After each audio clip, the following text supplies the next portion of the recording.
আসসালামু আলাইকুম। আমার প্রাণপ্রিয় অন্তরস্থলের ভাই ও বোনেরা, যে প্রবাসী যে যেখানে আছেন, সবার কাছে আমার সালাম রইল। সবাই আমার সালাম নেবেন। আসসালামু আলাইকুম। আজ অনেক দিন পরে আসলাম প্রবাস জীবন নিয়ে কিছু কথা বলার জন্য। যে জীবনে প্রবাসীদের ফ্যামিলির কাছে বা কোনো কারো কাছেই প্রবাসীদের কোনো সম্মান নাই বা দাম নাই। এরা শুধু টাকা কামাই দিতে পারলেই ভালো, টাকা কামাই দিতে পারলেই সবার কাছে আনন্দের, আর টাকা না দিতে পারলে কারো কাছেই এদের 10 পয়সারও দাম নাই। যেমন যে কোনো বিষয়ে হয়তো কারো না কারো ফ্যামিলির থেকে এই কথাটা, এক প্রবাসী বিদেশ বাংলাদেশে যাইব, প্রবাস থেকে দেশে যাইব, তার ফ্যামিলির কাছে কাকুতি মিনতি করতেছে আমি দেশে আসবো, এরকম অনেক কথাই বলতেছে। তার ছেলে মেয়েরা তার সাথে একসাথে ঈদ করার জন্য অনেকটাই ব্যাকুল হয়ে পড়ছে। তো ওই প্রবাসী তার স্ত্রীর সাথে কিছু বিষয় শেয়ার করলো, কথাবার্তা। কথা বলতে বলতে চাওয়া পাওয়ার তো অনেক কিছুই আছে, তার মাঝ থেকেও কিছু কথা এসে বললো যে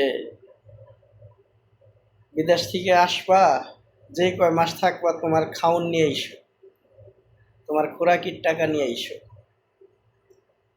এর চাইতে হতভাগা আর এর চাইতে দুঃখের প্রবাসীর জীবনে আর কিছু থাকতে পারে না। কারণ টাকার মেশিন, টাকা কামাই দিতে পারলে সবার ভালো, না পারলে কারো কাছে ভালো না। যখন ওই প্রবাসীরা এই কথাটা শুনে যে ছুটিতে যাওয়ার জন্যে, সরাসরি হয়তো মানা করতে পারে নাই, কিন্তু ওই প্রবাসীর বুক ফাটা বেদনা, কান্না চোখে কিছুই বলার থাকে না। প্রবাসীর কাছে শুধু এটুকুই বলার থাকে যে এই জীবনে প্রবাসী নামের যে মানুষগুলো আছে, মেশিনগুলা টাকার, এদের কোনো চাওয়া পাওয়া বলতে কিছু থাকে না। এদের কোনো ফ্যামিলির কাছে এদের কোনো সম্মান নাই। এরা যে দেশে যাইব, তাদের খোরাকি নিয়ে যাইতে হইব। খোরাকি নিয়ে না গেলে দেশে যাওয়াটা তার জন্যে পসিবল না। তো যাই হোক, অনেক বেদনা ব্যথা ভরা প্রবাসীদের এটাই। তো প্রবাসী যেদিন খোরাকি নিজের খাওয়ানোর টাকা নিয়ে জমাইতে পারবো, ওদিনকে যাইতে পারবো। এটাই প্রবাসী জীবন। তো সবার কাছে এই একটাই মেসেজ যে প্রবাসী ভাই বোনেরা যে যেখানে প্রবাস থাকেন, নিজের সঞ্চয় করেন। আমার এই এত বছর বিদেশে আমি কখনো সঞ্চয় করি নাই, কিন্তু এই কথা শোনার পরে যে নিজের খাওন নিয়ে যাইতে হইব দেশে, এই কথা শোনার পরে মনে হইল যে এখন থেকে নিজের সঞ্চয় করাটা জরুরি। কারণ এত কথা শুনছি প্রবাসীদের নিয়ে, কিন্তু এই কথা কখনো শুনি নাই যে দেশে আসলে নিজের খাওন নিয়ে আইসো, নিজের খোরাকি নিয়ে আইসো।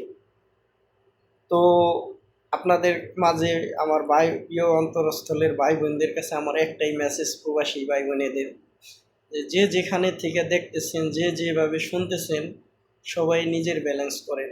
তাহলে আজ কেউ শুনছে এই কথা, কাল আপনারও শুনতে হবে যে নিজের খাওন নিয়ে আইসো, যেই কয় মাস থাকবো নিজের খোরাকি নিয়ে আইসো। তো সবাই ভালো থাকবেন। আসসালামু আলাইকুম। আমাদের মতো প্রবাসীদের কোনো জায়গায় দাম নাই। ঠিক আছে, সবাই নিজের ব্যালেন্স করবেন, নিজের সঞ্চয় করবেন। তো ভালো থাকি না। আসসালাম।